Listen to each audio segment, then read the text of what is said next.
How do we keep the young children in church? How do we keep them in there and try to keep them off the streets? Very dynamic question. This is why I tell people, and I know a lot of folks ain't going to agree with this, but this is why, once again, I care nothing for religion or tradition, because that's what's keeping not just children out of church, but a lot of grown folks. Because we got so many rules and regulations. We got so many laws against the church now, what we can and can't do. And we got so many people putting you in the head like they done went to heaven and then came back and can tell you how to live right. And it's sad because we all should be concerned about our own salvation. That's why it don't matter to me what people think or say about me. But that's a good question about keeping the children in church. Well, there's so many old traditional churches that's been doing things for so long. They religious and they traditional, and they don't want to add nothing new. Now, we know about church order, but we also know that our God is a God of moving forward, not backwards. And it's a lot of children being reached by the streets, by the gangs. They getting caught up in the drugs, the running of women. They have a gun before they can pick up a book. And so many people are so busy talking about the kids, but ain't doing nothing to reach out and help the kids. See, we can talk about something all day long, but where's the outreach at? I told you it's bad enough they want to take the gospel rap away. They want to take the mom dancing away. And what they don't want, a lot of folks don't understand, these children are sitting in the church and they don't understand a lot of these sermons and what's going on. That's why you have to reach down to their level. But it's sad more and more kids are being blocked from doing things in church. That's why I always say big shout out to the churches that's helping the kids. Let the kids, do what they do. But if they want to express themselves dancing or they want to do a gospel rap, we too busy pushing them to the side. How do we keep the children in church? We got to reach down to their level. Grown folks, it ain't just about us. I'm tired of people saying, well, you can't do this in my church, and it ain't even your church. That's why I ain't caught on the building, man. I try to reach these youngsters out here lost on the streets, letting them know it's a better way, letting them know about God. Most churches I know is just turning folks, and I'm not just talking about in Dallas. I'm talking about around the world.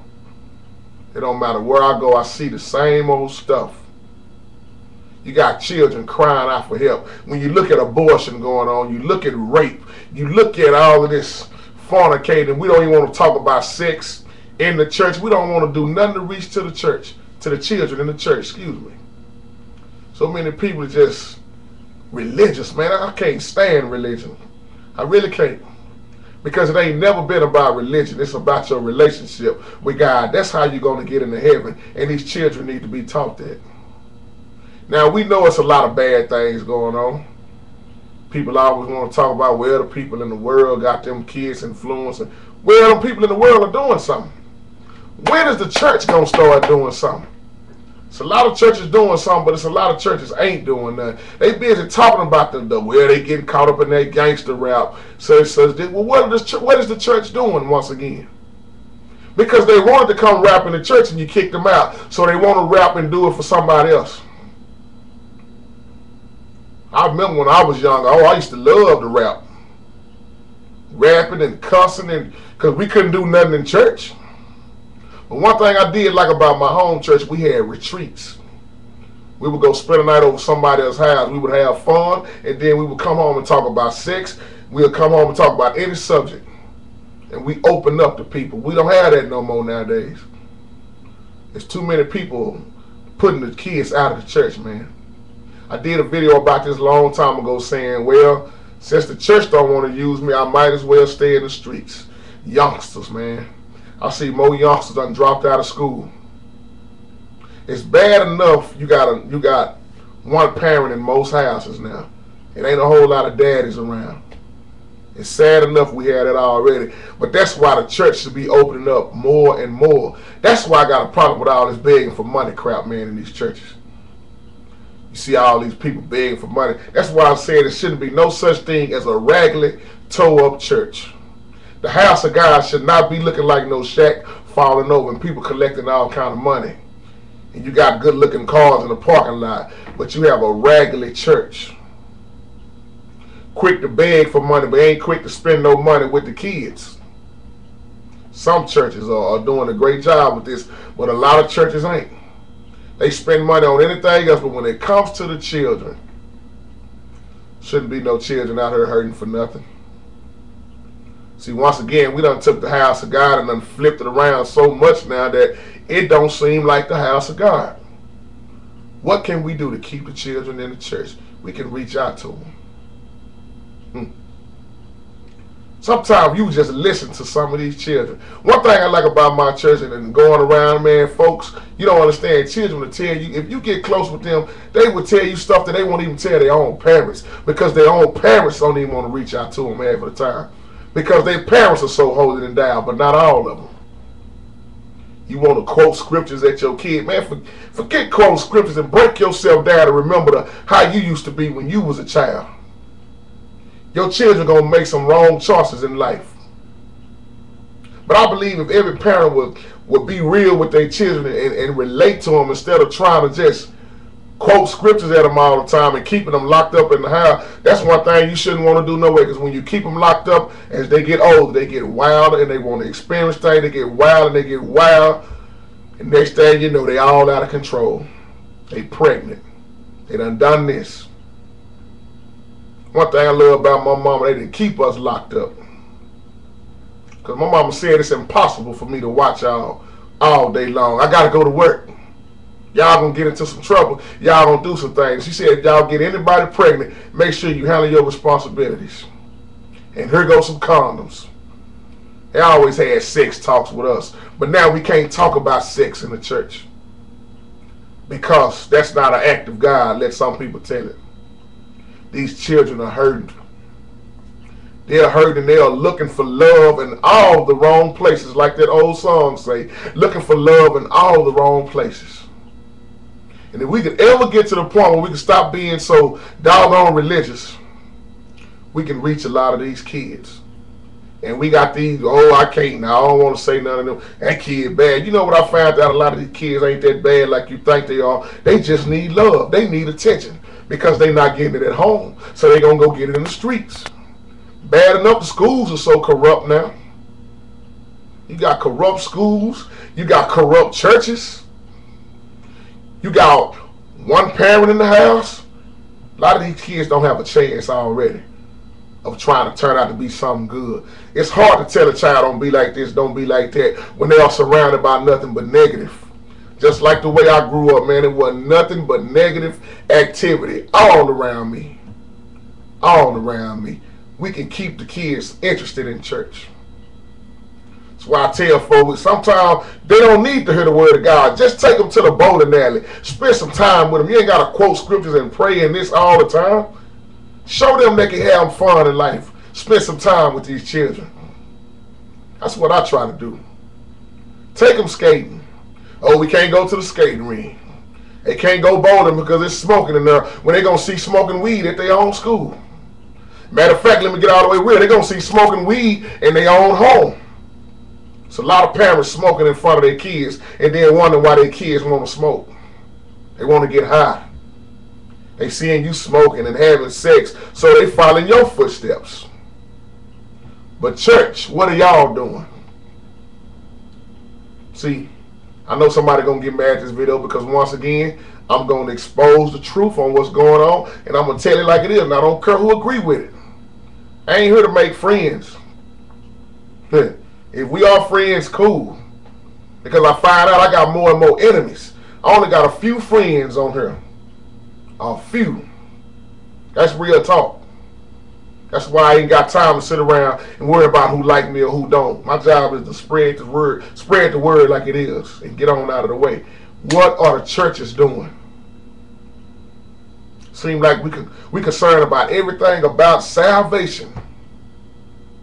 When you look at the average teenager right now, they are pregnant. I was talking to this young girl the other day, and she said, I just want to, nobody never taught me about sex, so I got curious myself, and I didn't know what I was doing. The next thing I know, I'm pregnant, 14 years old.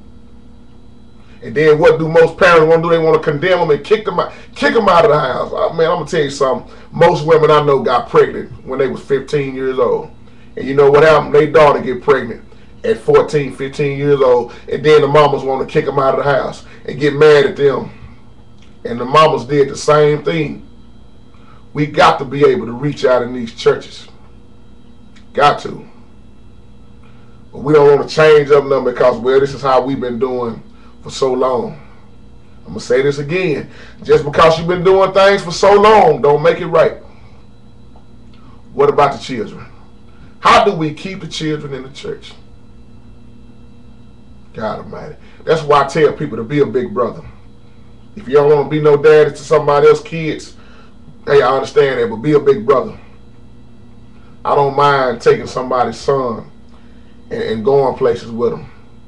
Even if it's just going to the park, talking to them. Because the thing about it, you can buy a child everything in the world, but that stuff, the material thing, is going to go away. The time that you spend with a child, they're going to always remember that.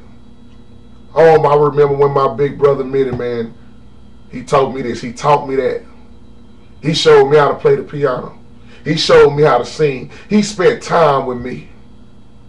A lot of kids are looking for that time. I'm around them 24/7. They call me the church daddy, the big brother. That's why I believe youth pastors are so important. And they have to be able to reach the youth. The youth is very important. If you are a youngster looking at this video, God bless you. I know it's a lot of things y'all are not allowed to do in church. But a lot of people are just taking it too far. We can't be lenient with a whole lot of things. Why? Because what you don't teach a child, the streets will. Somebody else will. Somebody else will teach them the wrong way if you ain't careful. I remember growing up, man, there wasn't a lot of fathers around. In the neighborhood, you might have had 3 if it was that many. But oh, how you didn't have to be somebody else's, you didn't have to be that child's father to whoop them, to tell them when they wrong. And didn't have to worry about nobody calling the police on you. Because we got whooped by everybody. The coach, the principal, somebody else's daddy. They didn't care. And we better not back talking, open our mouth. We might have got whooped by the whole neighborhood. And I ain't just talking about men whooping you. You can get whooped by somebody else's mama. In the church, we got whooped by everybody. But it ain't like that no more. See, times have changed. My point is, people, the older people, times have changed, and we got to change with time. Being stuck in tradition and being religious, it's time out for all that. Because if you ain't looking around what's going on in this world, how the abortion rate is sky high. How when you look at what's going on with all this sex with the teenagers and grown folks, and we got the nerve that don't want to teach them nothing about sex. When God created sex, they need to know where it came from, how it started, and what made it go wrong. Satan. Remember, in the Garden of Eve, all the relationship between God and man, the creation, it got messed up right there. Can we do something for the children to keep them in church? Children's Sunday. I love about my church down the street, Mount Zion. They have children's church. They let the children just have their day on 4th Sundays.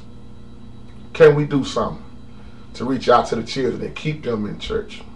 And you believe it or not, some of these youngsters can get up and speak. People keep talking about, oh, youngsters, y'all ain't been through nothing. Yes, they are going through some things. This generation is, oh man, I'm tired of old people saying y'all ain't went through nothing. Yeah, they going through something. And they going through it at an early age. God bless you.